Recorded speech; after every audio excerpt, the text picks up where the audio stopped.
हमने previous lecture में जिन topics को स्टडी किया था उनसे रिलेटेड एमसीक्यूज़ करते हैं।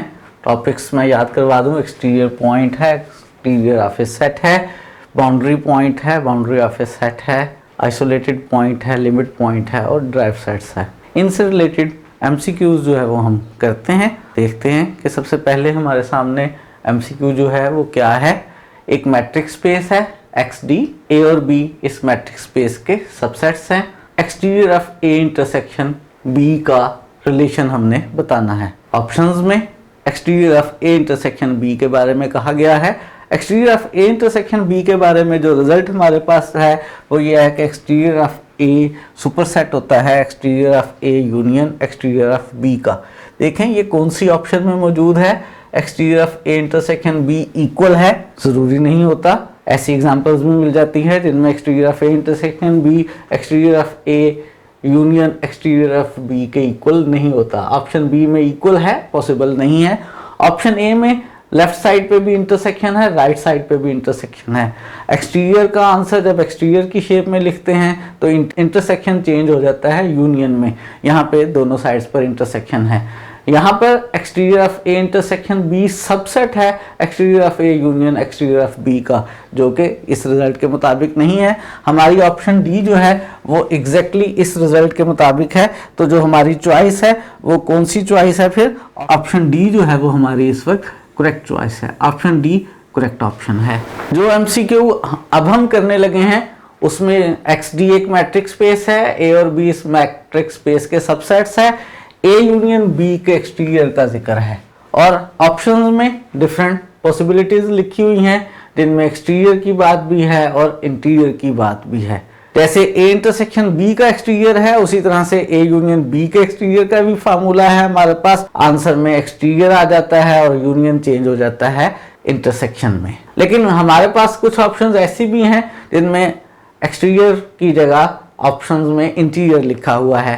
ये जो मेरे पास इस ऑप्शन में राइट साइड पे एक्सटीरियर है, क्या मैं इसको इंटीरियर में लिख सकता हूँ? जी बिल्कुल लिख सकता हूँ। कौन सा रिजल्ट यूज करते हुए? हमारे पास रिजल्ट है कि इंटीरियर ऑफ A जो है वो इक्वल होता है exterior of A complement.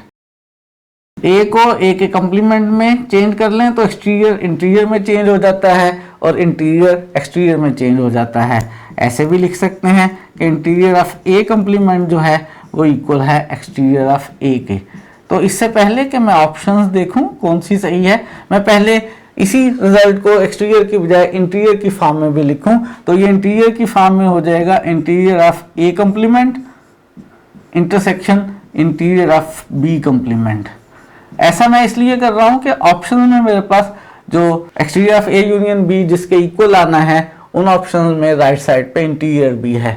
Exterior of A union B के अब मेरे पास इस वक्त दो रिजल्ट हैं। एक रिजल्ट है कि ये exterior of A intersection exterior of B होगा।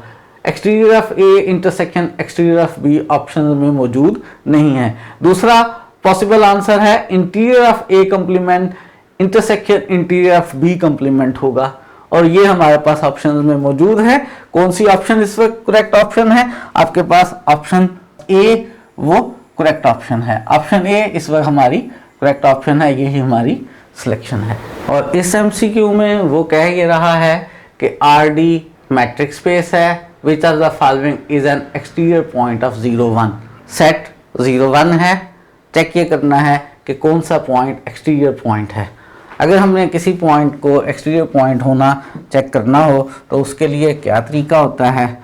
हम उस पॉइंट को इंटरवल इस वक्त हमारे पास 0 से लेकर 1 तक का ओपन इंटरवल है। जब हमने किसी पॉइंट को चेक करना हो कि वो एक्सटीरियर पॉइंट है या नहीं है तो ज़रा डेफिनेशन रिवाइज कर लेते हैं। डेफिनेशन ये कहती है हमें कि आप अगर मैट्रिक्स स्पेस XD A उसका सबसेट है और पॉइंट X को एक्सटीरियर चेक करना है तो सबसे पहली बात वो A के कंप्लीमेंट में से होगा और दूसरी बात जब उस पॉइंट के ऊपर हम कम से कम एक ओपन बाल ऐसा बना पाएंगे कि BXR जो है वो A कंप्लीमेंट का सबसेट होगा। तो पहली बात उसे A कंप्लीमेंट में होना चाहिए। हमारे पास जो 0 है 1 है और 2 हैं, ये तीनों पॉइंट्स इस सेट ए के कंप्लीमेंट में हैं। हमारे पास जो सेट ए है इस वक्त वो 0 से लेकर 1 तक का ओपन इंटरवल है। 0.5 जो है वो तो सेट में है, कंप्लीमेंट में है ही नहीं, यानी इसका तो कोई चांस है ही नहीं। दूसरी बात, अब चेक करते हैं क्या 0 एक्सटीरियर पॉइंट है। अगर 0 को एक्सटीरियर पॉइंट है तो इसका मतलब ये है कि 0 को सेंटर लेकर हम एक ओपन बाल बना सकते हैं। रियल लाइन में ओपन बाल कैसा बनता है, a माइनस आर से a प्लस आर तक, यानी 0 माइनस आर से 0 प्लस आर तक का जो a के साथ इंटरसेक्ट ना करे, लेकिन ऐसा ओपन बाल बनाना मुमकिन नहीं है। एक्सटीरियर का मतलब है पॉइंट सेट से दूर है, और इतना दूर है कि पॉइंट के गिर्द आप एक ओपन नेबरहुड बना सकते हैं कि उस ओपन नेबरहुड में और सेट ए में भी कुछ कॉमन नहीं आ रहा, लेकिन पॉइंट 0 तो इस सेट के बहुत करीब है। जो 1 है वो भी इस सेट के बहुत करीब है, 1 भी एक्सटीरियर पॉइंट नहीं है। ऑप्शन सी में जो है 0.2 की बात हो रही है, 0.2 सेट से दूर लग रहा है। अगर हम देखना ये चाहते हैं कि ये एक्सटीरियर पॉइंट है तो हमें कम से कम एक ओपन बाल SR2 ऐसा बना लेना चाहिए जो इस A के साथ इंटरसेक्ट ना करे, जिसका इस A के साथ इंटरसेक्शन एम्प्टी आ जाए। क्या ऐसा ओपन बाल आप बना पाएंगे जिसका सेंटर 2 हो और रेडियस आप खुद चूज करें कि SR2 जो है जब उसका 0-1 इंटरवल के साथ 0-1 वाले इंटरवल वाले सेट A के साथ इंटरसेक्शन ले तो एम्प्टी आए? बिल्कुल ऐसे आप बहुत सारे बना सकते हैं। फॉर एग्जांपल अगर मैं R को 1 ही लेकर बना लूं तो जो मेरे पास SR2 बनेगा वो 1 से लेकर 3 तक का ओपन इंटरवल बनेगा, और इस ओपन इंटरवल का और जब हम गिवन सेट 0-1 का इंटरसेक्शन लेंगे तो वो एम्प्टी आ जाएगा, कुछ कॉमन नहीं आएगा। 2 जो है वो हमारा एक्सटीरियर पॉइंट है। इस वक्त ऑप्शन सी जो है वो हमारी करेक्ट चॉइस है, ये हमारी सिलेक्शन है। और ये जो MCQ है इसमें XD मैट्रिक्स स्पेस है, AX का सबसेट है, X का एक पॉइंट X लिया गया है और कहा यह जा रहा है कि वो A का एक्सटीरियर पॉइंट होगा।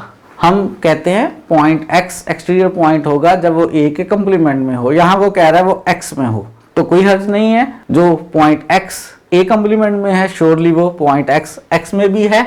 और दूसरी कंडीशन हम जो देखा करते हैं, if there exist positive R exist करे कि SRX जो है वो A का सबसेट हो जाए, SRX X का सबसेट हो जाए, SRX A कंप्लीमेंट का सबसेट हो जाए, SRX A का सुपरसेट हो जाए। डेफिनेशन याद करते हैं किसकी? एक्सटीरियर पॉइंट की।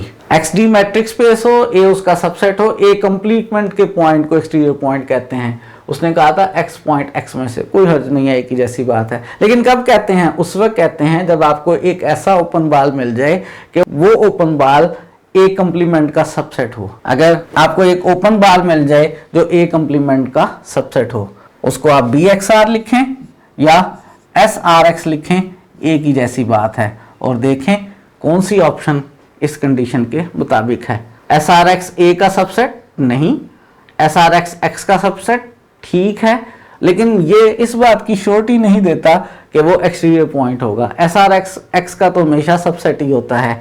हम इस श्योरिटी के साथ बात कर रहे हैं कि जो X पॉइंट है वो एक्सटीरियर पॉइंट हो, तो उसमें SRX गो के X का सबसेट सही बात है, लेकिन ये एक्सटीरियर पॉइंट में इससे ज़्यादा भी सही बात मौजूद है हमारे पास, और वो क्या है कि SRX A के कंप्लीमेंट का सबसेट होता है। और ऑप्शन बी जो है वो इस वक्त करेक्ट ऑप्शन है, ऑप्शन बी हमारी चॉइस है। SRX जो है वो A के कंप्लीमेंट का सबसेट होगा। ये बस डेफिनेशन ही उसने पूछी है हमसे एक्सटीरियर पॉइंट की। और देखते हैं कि नेक्स्ट MCQ में वो हमसे क्या पूछ रहा है। डिस्क्रीट मैट्रिक्स स्पेस की बात कर रहा है। याद करवा दूं, डिस्क्रीट मैट्रिक्स स्पेस में जो D0 होता है उसका फार्मूला ये होता है कि जब वो सेम एलिमेंट्स पर ऑपरेट होगा तो आंसर 0 आएगा, और जब वो डिफरेंट एलिमेंट्स पर ऑपरेट होगा तो आंसर जो है वो 1 आएगा। और ये भी याद करवा दूं कि जब आप डिस्क्रीट मैट्रिक्स स्पेस में कोई भी पॉइंट X मैट्रिक्स स्पेस में से लेकर आप ओपन बाल बनाते हैं तो जो ओपन बाल बनता है SRX वो या तो सिर्फ एक सिंगलटन एलिमेंट वाला सेट होता है, सेंटर वाला, अगर R 1 या 1 से लेस हो, या फिर वो पूरी की पूरी मैट्रिक्स स्पेस होता है जब भी R जो है वो 1 से ग्रेटर हो। क्वेश्चन की तरफ वापस आते हैं। डिस्क्रीट मैट्रिक्स स्पेस की बात कर रहा है, which of the following is a boundary point of this set. R का उसने एक सबसेट लिया है, आर का सबसेट कौन सा वाला लिया है उसने, इंटरवल 0 और 1, और हमने देखना यह है कि कौन सा पॉइंट इसका बाउंड्री पॉइंट है। क्या देखना चाहते हैं कि इन दिए गए पॉइंट में से कौन सा पॉइंट बाउंड्री पॉइंट है। बाउंड्री पॉइंट की डेफिनेशन हम रिवाइज कर लेते हैं। बाउंड्री पॉइंट हम ऐसे पॉइंट को कहते हैं मैट्रिक्स स्पेस के कि जब हम कोई भी आर लें, हर आर की दफा जब भी आप ओपन बॉल बनाएं एक्स को सेंटर लेकर, तो ओपन बॉल में और ए में भी कुछ ना कुछ कॉमन आना चाहिए, ओपन बॉल में और ए के कंप्लीमेंट में भी जरूर कुछ ना कुछ कॉमन आना चाहिए। मैट्रिक्स स्पेस एक्स है, ए उसका सबसेट है, मैट्रिक्स स्पेस का एक एलिमेंट एक्स सेट ए का बाउंड्री पॉइंट होगा कि जब भी आप ओपन बॉल बनाए, जितने मर्जी रेडियस का ओपन बॉल बनाए, सेंटर आप एक्स रखें, तो ओपन बॉल का ए के साथ इंटरसेक्शन एम्प्टी नहीं आना चाहिए और ओपन बॉल का ए के कंप्लीमेंट के साथ भी इंटरसेक्शन एम्प्टी नहीं आना चाहिए। तो बात करते हैं यहाँ पर जीरो की कि जीरो जो है इस इंटरवल का बाउंड्री पॉइंट है या नहीं। जीरो सेंटर लेंगे और हर रेडियस का ओपन बॉल बनाएंगे।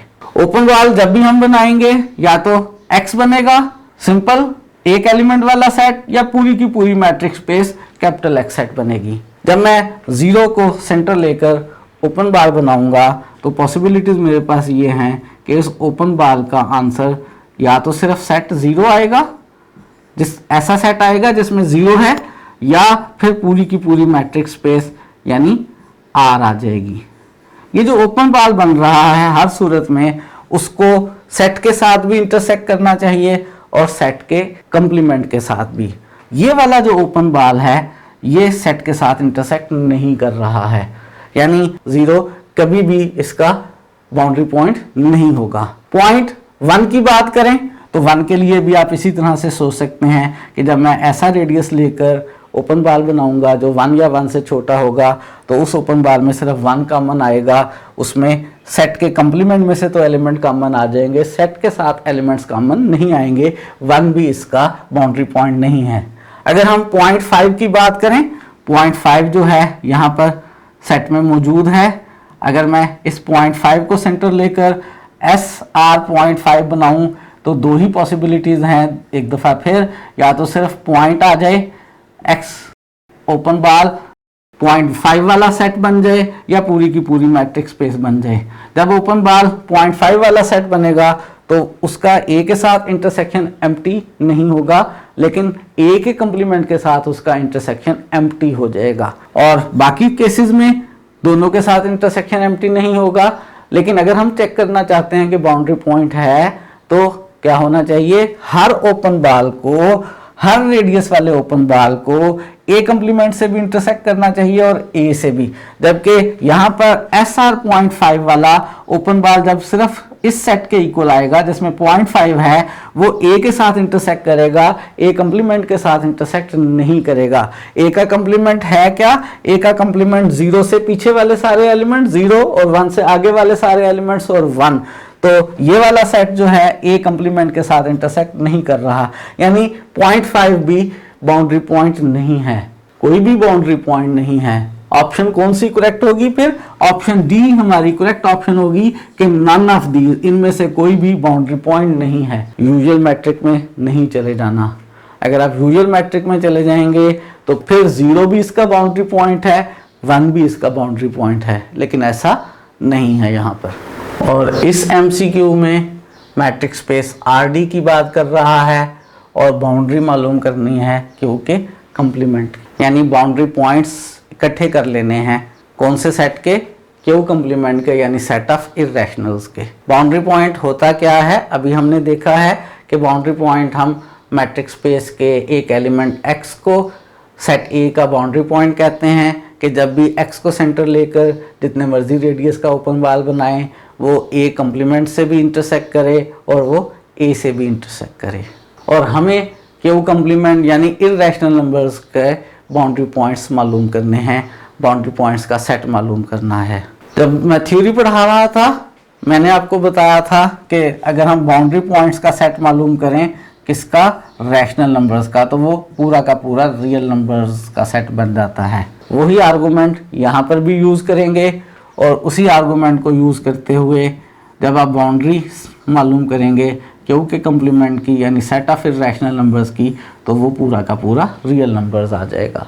क्यों आ जाएगा? क्योंकि जब भी मैं x कोई रियल नंबर लूँगा और जितने मर्जी रेडियस का ओपन बाल SRX बनाऊंगा या कह लें BXR ओपन बाल बनाऊंगा जिसका सेंटर x और रेडियस r होगा, तो ये open interval x minus r से लेकर x प्लस r तक का बनेगा। हमें मालूम है हर दो रियल नंबर्स के दरमियान रैशनल भी होता है, इररेशनल भी होता है, यानी ये ओपन बाल क्यू के साथ भी इंटरसेक्ट करेगा, क्यू के कम्प्लीमेंट के साथ भी इंटरसेक्ट करेगा, या कह लें क्यू सी के साथ भी इंटरसेक्ट करेगा और क्यू सी के कम्प्लीमेंट क्यू के साथ भी इंटरसेक्ट करेगा।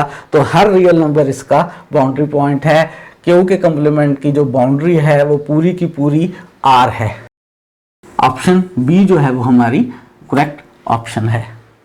और इस एमसीक्यू में आरडी उसने मैट्रिक्स स्पेस दी हुई है और एक सेट दिया हुआ है। सेट में क्या क्या है, 1, 1/2, 1/3 और सो ऑन, ये एलिमेंट सेट में है। बताना ये है कि ऑप्शन में से कौन सा पॉइंट इस सेट का आइसोलेटेड पॉइंट है या कोई भी पॉइंट आइसोलेटेड पॉइंट नहीं है। आइसोलेटेड पॉइंट की डेफिनेशन रिवाइज कर लेते हैं कि आइसोलेटेड पॉइंट कहते किसको हैं। अगर हमारे पास कोई सी मैट्रिक्स स्पेस हो XD, ए उसका सबसेट हो, तो ए के ही एक पॉइंट को हम आइसोलेटेड पॉइंट कहते हैं। कब कहते हैं? जब वो अकेला हो, जब हम उसको सेंटर लेकर एक ऐसा ओपन बाल बना सकें कि ओपन बाल में और ए में सिर्फ वही पॉइंट कॉमन आए और कुछ कॉमन ना आए। एक्स के करीब में सेट ए का कोई और पॉइंट मौजूद ना हो। पहली बात, वो सेट ए में से हो। -1 जो है वो कभी भी इसका आइसोलेटेड पॉइंट नहीं हो सकता क्योंकि -1 सेट में से नहीं है। 0 कभी भी इसका आइसोलेटेड पॉइंट नहीं हो सकता क्योंकि 0 इस सेट में मौजूद नहीं है। आइसोलेटेड पॉइंट या तो 1/20 है या कोई भी नहीं है। अगर 1/20 आइसोलेटेड पॉइंट है तो इसका मतलब ये है कि हम एक ओपन बाल बना सकेंगे जिसका सेंटर 1/20 होगा। रेडियस हमें खुद से ढूंढना पड़ेगा कि उसमें और ए में सिर्फ और सिर्फ क्या कॉमन आए, 1/20। ए से मुराद मेरी यहाँ पर ये सेट है जो उसने दिया हुआ है। अगर उसका नाम मैं ए रख लूँ तो क्या ऐसा ओपन बाल मैं बना सकूंगा जिसका सेंटर 1/20 और रेडियस मैं खुद से ढूंढूं कि उस ओपन बाल में और ए के इंटरसेक्शन में 1/20 ही आए और कुछ ना आए। अगर ऐसा ओपन बाल बना लिया तो ये 1/20 हमारी सिलेक्शन होगी, ये आइसोलेटेड पॉइंट होगा, वरना फिर नन ऑफ दीज हमारी सिलेक्शन होगी। 1/20 के करीब सेट में दो पॉइंट्स हैं, एक 1/19 और एक 1/21। अगर मैं R ऐसा चूज कर लूं कि 1/20 का इन दो में से जिससे कम डिस्टेंस है उतना R ले लूं, तो फिर SR 1/20 में सिर्फ 1/20 ही कॉमन आएगा और कुछ कॉमन नहीं आएगा। यानी ऐसा R मैं ढूंढ सकता हूं कि SR 1/20 या कह लें B 1/20 R। इस ओपन बाल में और ए में सिर्फ 1/20 कॉमन आएगा। अगर R मैं किसको चूज कर लूं, 1/20 का डिस्टेंस मालूम कर लूं 1/19 से, इसके करीब 3 पॉइंट से, और इसका दूसरा करीब 3 पॉइंट 1/20 का वो 1/21 है। बाकी सारे पॉइंट्स तो सेट में इससे दूर दूर हैं और इनमें से जो भी छोटा निकले उसी को अगर मैं क्या ले लूं, उसी मिनिमम वाले को मैं R लेकर जब मैं SR 120 बनाऊंगा तो उसमें और गिवन सेट में सिर्फ 1/20 कॉमन आएगा। 1/20 इसका आइसोलेटेड पॉइंट है। हमारी ऑप्शन ए जो है वो इस वक्त सिलेक्शन है, यही करेक्ट ऑप्शन है। मैट्रिक्स स्पेस RD है, 0 इसका एलिमेंट है। ये जो 0 इसका एलिमेंट है इज पॉइंट ऑफ 0, 1। 0 हमने मैट्रिक्स स्पेस में से लिया है, सेट हमने इसका ओपन इंटरवल 0, 1 लिया है। ये जो एलिमेंट 0 लिया है ये पॉइंट है, आइसोलेटेड पॉइंट है, लिमिट पॉइंट है, इंटीरियर पॉइंट है, एक्सटीरियर पॉइंट है।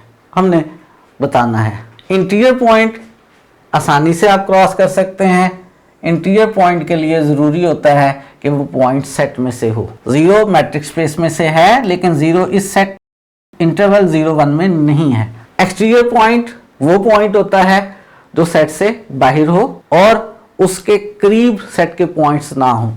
हमारे पास इंटरवल है, 0 से शुरू हो रहा है, 1 तक जा रहा है, 0 और 1 के दरमियान वाले नंबर्स हैं। 0 जो है वो इसका एक्सटीरियर पॉइंट नहीं हो सकता, क्योंकि 0 सेट के बहुत ज़्यादा करीब है। दूर होता, इतना दूर होता कि 0 को सेंटर लेकर एक ओपन बॉल बना सकते कि जो बिल्कुल सेट के साथ इंटरसेक्ट ना करता, जो सारा का सारा कंप्लीमेंट में होता, लेकिन 0 बहुत करीब है, 0 इसका एक्सटीरियर पॉइंट नहीं है। आइसोलेटेड पॉइंट भी नहीं है 0, क्योंकि आइसोलेटेड पॉइंट के लिए भी ज़रूरी होता है कि वो सेट में से हो, लेकिन 0 सेट में से नहीं है। एक ही ऑप्शन बची है, लिमिट पॉइंट। यही इस वक्त हमारी करेक्ट चॉइस है, ऑप्शन बी करेक्ट है।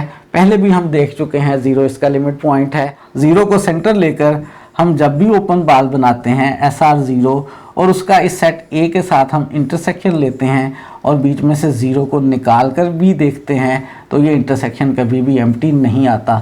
लिमिट पॉइंट की डेफिनेशन के मुताबिक 0 लिमिट पॉइंट की कंडीशन को सेटिस्फाई कर रहा है। 0 जो है वो इस सेट का लिमिट पॉइंट है। ऑप्शन बी हमारी करेक्ट ऑप्शन है। और इस MCQ में बात कर रहा है वो मैट्रिक्स स्पेस कॉम्प्लेक्स नंबर्स की। जब हम लास्ट टाइम क्लास में डिस्कस कर रहे थे तो स्टूडेंट्स का ख्याल था कि आप हर दफ़ा एग्जांपल्स जो हैं वो R में से या डिस्क्रीट मैट्रिक्स स्पेस में से दे देते हैं, तो इसलिए मैंने स्पेशली इस दफ़ा मैट्रिक्स स्पेस C की बात की है। मैट्रिक्स स्पेस C है और हमने लिमिट पॉइंट्स बताने हैं। किस सेट के लिमिट्स पॉइंट बताने हैं? Z modulus is equal to 1। अगर आपको याद है Z modulus is equal to 1 जो है कॉम्प्लेक्स मैट्रिक्स स्पेस के अंदर ये सर्कल है।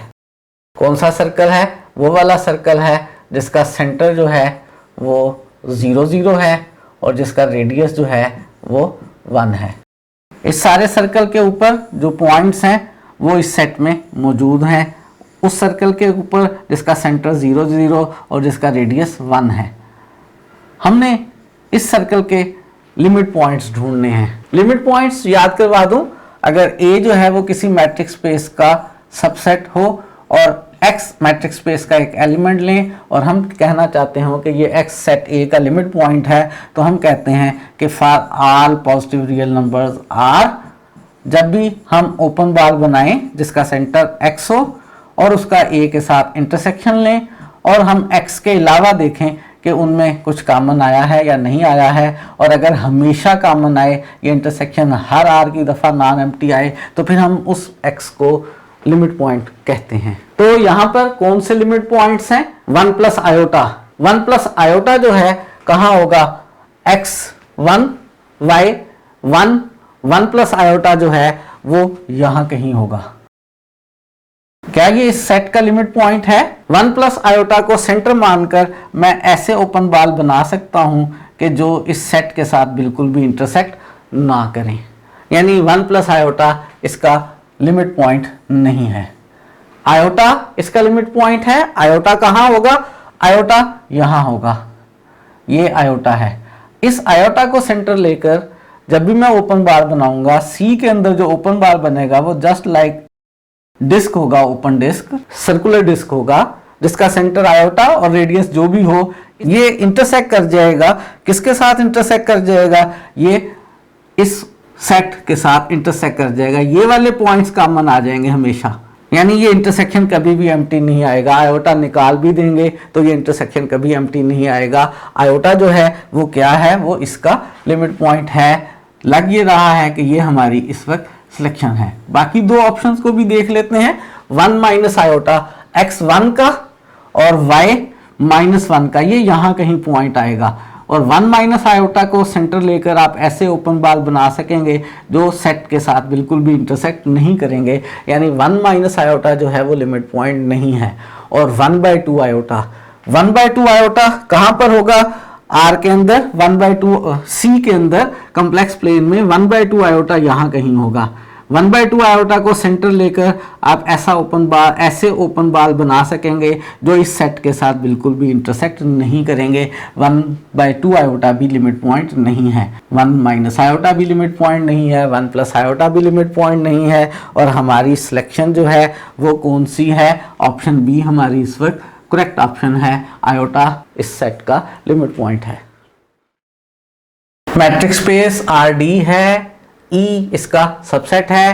E में इवन नंबर्स हैं और पॉजिटिव वाले इवन नंबर्स हैं। E जो है वो हमारे पास 2, 4, 6 वाला सेट है और सो ऑन। हमने मालूम क्या करना है? हमने मालूम करना है इसका ड्राइव्ड सेट ED, यानी इसके लिमिट पॉइंट्स का सेट। एम्प्टी है, सेट E है, E के अलावा वाले पॉइंट्स इसके लिमिट पॉइंट्स हैं, या इनमें से कोई ऑप्शन भी सही नहीं है। लिमिट पॉइंट्स वाला सेट इनके अलावा कोई और है। क्या ख्याल है? ऑप्शन ए जो है वो इस वक्त करेक्ट ऑप्शन है।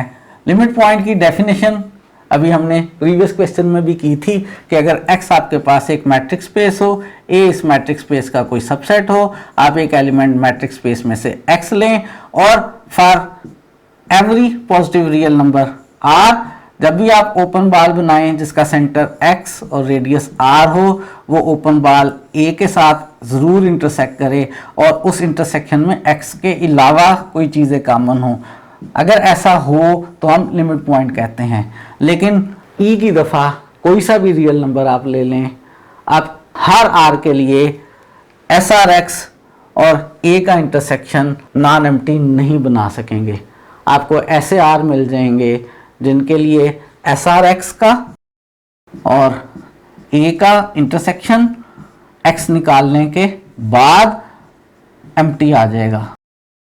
कोई सा भी रियल नंबर आप ले लें, चाहे इन्हीं एलिमेंट्स में से ले लें जो सेट में है, या इसके अलावा कोई सा भी ले लें, आपको यकीनन ऐसा r मिल जाएगा कि SRX में और A में, A से मुराद मेरी इस वक्त ये सेट ऑफ इंटीजर्स है, x निकालने के बाद कुछ भी कॉमन ना आए।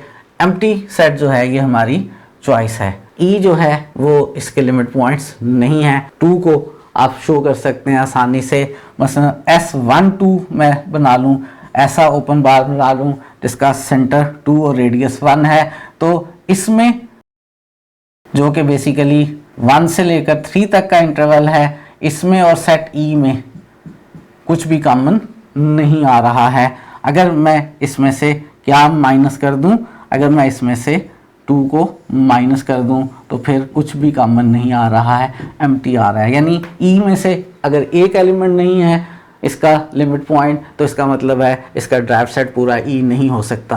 E के अलावा बाकी सारे रियल नंबर्स क्या इसके लिमिट पॉइंट्स हैं, वो भी सही बात नहीं है। और नन ऑफ दीज, यानी इनके अलावा भी आप कोई ऐसा सबसेट नहीं ढूंढ सकते R का जो इसके लिमिट पॉइंट्स का सेट हो। इसके लिमिट पॉइंट्स का सेट बेसिकली एम्प्टी सेट है। और अब जो MCQ हम करने लगे हैं उसमें कह वो ये रहा है, in the following select the option for which. Select करें इन ऑप्शन में से वो वाली ऑप्शन जिसके लिए A यूनियन B का ड्राइव सेट बराबर ना आए, A का ड्राइव सेट यूनियन B का ड्राइव सेट। A और B हमें दिए हुए हैं, ऑप्शन A में, B में और C में, और D में हमें कहा गया है कि नन ऑफ दिस, यानी कोई भी ऑप्शन ऐसी नहीं है। किसी भी ऑप्शन के लिए ये इक्वल नहीं वाली बात गलत है। एक तो तरीका हम ये सोच सकते हैं कि हम इन ऑप्शन A, B, C में हर एक के लिए A यूनियन B कैलकुलेट करें, फिर ड्राइव सेट कैलकुलेट करें, उस आंसर को नोट कर लें। राइट साइड के लिए A का ड्राइव सेट बनाएं, B का ड्राइव सेट बनाएं और उनका यूनियन लें और देखें इक्वल आते हैं या नहीं आते हैं, और वहाँ से डिसाइड कर लें कि ऑप्शन A ठीक है, B ठीक है, C ठीक है, या कोई ऑप्शन भी ठीक नहीं है, नन ऑफ दीज है। दूसरा तरीका हम ये सोच सकते हैं कि हम रिजल्ट्स याद करें ड्राइव सेट्स के और यूनियन के। ड्राइव सेट और यूनियन के जो रिजल्ट थे वो ये था कि A यूनियन B का ड्राइव सेट इक्वल होता है A का ड्राइव सेट यूनियन B का ड्राइव सेट। इंटरसेक्शन की दफ़ा ये था कि इंटरसेक्शन का ड्राइव सेट अलग अलग ड्राइव सेट्स के इंटरसेक्शन का सबसेट होगा। इस वाली ऑप्शन में इक्वल भी आ सकते हैं, ऐसी एग्जांपल्स भी मिल सकती हैं, ऐसी एग्जांपल्स भी मिल सकती हैं जिसमें इक्वल नहीं आएंगे। लेकिन यूनियन की दफ़ा जोन सा मर्जी आप ए और बी सबसेट ले लेंगे किसी भी मैट्रिक्स स्पेस का, उसके लिए ये श्योरिटी है कि ए यूनियन बी का ड्राइव सेट ए के ड्राइव सेट यूनियन बी के ड्राइव सेट के इक्वल होगा। यानी इनके ना इक्वल आने का कभी भी सवाल पैदा नहीं होता, जोन सी मर्जी मैट्रिक्स स्पेस ले ली जाए। उसने गो के ऑप्शन ए बी सी में एग्जांपल रियल नंबर्स के सबसेट्स की ली हैं, रियल मैट्रिक्स स्पेस की। मैट्रिक उसने कोई नहीं बताया है तो फिर यूजुअल मैट्रिक ही आप लेंगे, लेकिन बहरहाल मैं चेक नहीं कर रहा। मुझे इस रिजल्ट की वजह से श्योरिटी है कि ए यूनियन बी का ड्राइव सेट कभी भी इक्वल नहीं आने वाली बात को सेटिस्फाई नहीं करेगा, क्योंकि इसके लिए तो ए यूनियन बी का ड्राइव सेट इक्वल होता है ए का ड्राइव सेट यूनियन बी का ड्राइव सेट। तो मेरी सिलेक्शन इस वक्त कौन सी है? नन ऑफ दीज जो है वो हमारी सिलेक्शन है, यही हमारी करेक्ट ऑप्शन है। और ये जो एमसीक्यू अब आपके सामने है, इसमें ए इंटरसेक्शन बी के ड्राइव सेट को कहा है इक्वल नहीं है ए का ड्राइव सेट इंटरसेक्शन बी का ड्राइव सेट, और वही ऑप्शंस मौजूद हैं हमारे पास ए बी सी और डी में कहा गया बोथ बी एंड सी। इस दफ़ा नन ऑफ दीज नहीं कहा। हमने अभी थोड़ी देर पहले प्रीवियस क्वेश्चन में देखा था, क्या देखा था कि इंटरसेक्शन की दफ़ा जो है ए इंटरसेक्शन बी का ड्राइव सेट सबसेट होता है ए के ड्राइव सेट इंटरसेक्शन बी के ड्राइव सेट का, यानी ये इक्वल हो भी सकता है और नहीं भी हो सकता। और किस एग्जाम्पल के लिए इक्वल नहीं है वो हमने देखना है। इस दफ़ा पिछले क्वेश्चन की तरह से मैं बगैर कैलकुलेशंस के नहीं बता सकता, मुझे हर ऑप्शन में कैलकुलेशंस करनी है। ए इंटरसेक्शन बी मालूम करके उसका ड्राइव सेट मालूम करना है, ए का ड्राइव सेट और बी का ड्राइव सेट मालूम करना है और उनका इंटरसेक्शन लेना है और देखना है कब इक्वल नहीं है। ऑप्शन ए में अगर हम बात करें तो ऑप्शन ए के लिए जो ए का ड्राइव सेट है यानी इंटीजर्स का ड्राइव सेट वो हमें मालूम है एम्प्टी होता है। जो सेट बी नेचुरल नंबर्स का ड्राइव सेट है वो भी हमें याद है कि वो एम्प्टी होता है। तो जो राइट हैंड साइड है ए का ड्राइव सेट इंटरसेक्शन बी का ड्राइव सेट वो जो है वो हमारे पास क्या बन रहा है? Empty set. Left hand side की बात करें ए इंटरसेक्शन बी हल करें, जी और एन का जो इंटरसेक्शन है इंटीजर्स और नेचुरल नंबर्स का इंटरसेक्शन ए इंटरसेक्शन बी वो हमारे पास जो है इस वक्त एन आएगा। और अगर हम इसका ड्राइव सेट मालूम करें ए इंटरसेक्शन बी का तो वो क्या आएगा हमारे पास? एन का ड्राइव सेट एम्प्टी सेट।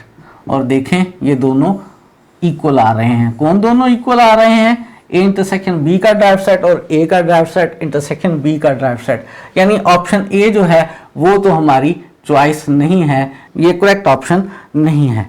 देखते हैं ऑप्शन बी को। ऑप्शन बी में हमारे पास जो ए है वो ओपन इंटरवल 0-1 है। इसका ड्राइव सेट हम आसानी से कैलकुलेट कर सकते हैं। इसका ड्राइव सेट क्लोज इंटरवल 0 से 1 होगा। जो बी इंटरसेट है वो भी एक इंटरवल है और इसका ड्राइव सेट भी हमने देखा था कि कोई सा भी इंटरवल हो, ओपन हो, क्लोज्ड हो, एक साइड से ओपन दूसरी साइड से क्लोज्ड हो, उन सब का ड्राइव सेट जो है वो क्लोज इंटरवल ए बी बनता है। तो 1 और 2 वाले इस इंटरवल का ड्राइव सेट क्लोज इंटरवल 1-2 बनेगा। और जब हम राइट हैंड साइड के लिए इन दोनों का इंटरसेक्शन लेंगे ए के ड्राइव सेट इंटरसेक्शन बी के ड्राइव सेट का, तो उसमें एक चीज कॉमन आ जाएगी 1।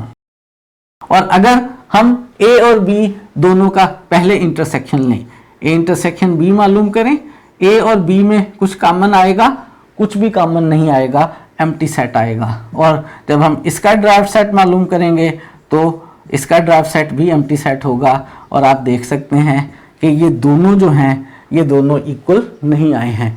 ऑप्शन बी हो सकती है। मैं इसलिए कह रहा हूं कि एक ऑप्शन डी भी है जो कहती है बी और सी दोनों सही हैं। बी इस वक्त सही है, अगर सी भी सही हुई तो फिर करेक्ट ऑप्शन हमारी डी होगी, बी हमारी सिलेक्शन नहीं होगी। बी सही ऑप्शन है, बी सिलेक्शन हो भी सकती है, नहीं भी हो सकती।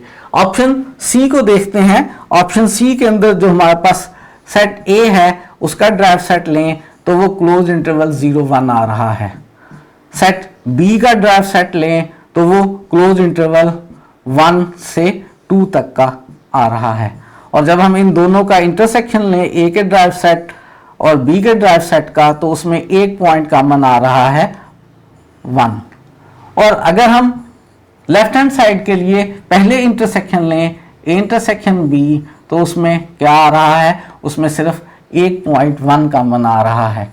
और अब अगर हम इसका ड्राइव सेट मालूम करें, इसके लिमिट पॉइंट्स मालूम करें, तो कोई भी पॉइंट इसका लिमिट पॉइंट नहीं है, ये एम्प्टी सेट है। और आप देखें राइट हैंड साइड एक सेट है जिसमें 1 एलिमेंट है, left hand side empty set है, यानी ये दोनों इक्वल नहीं है। ऑप्शन सी भी करेक्ट ऑप्शन है, ऑप्शन सी के लिए भी ये दोनों साइड्स इक्वल नहीं आ रही हैं। तो फाइनल हमारी सिलेक्शन, फिर फाइनल सिलेक्शन हमारी ऑप्शन डी होगी। ऑप्शन डी में उसने कहा है बोथ बी एंड सी। आज का ये लास्ट एमसीक्यू था। हमने आज एमसीक्यूज किए हैं प्रीवियस लेक्चर में जो थ्योरी रिवाइज की थी उससे रिलेटेड। आज के लिए इतना ही। नेक्स्ट लेक्चर में मज़ीद चीज़ों को रिवाइज करेंगे और उससे नेक्स्ट लेक्चर में उन रिवाइज चीज़ों से रिलेटेड एमसीक्यूज करेंगे।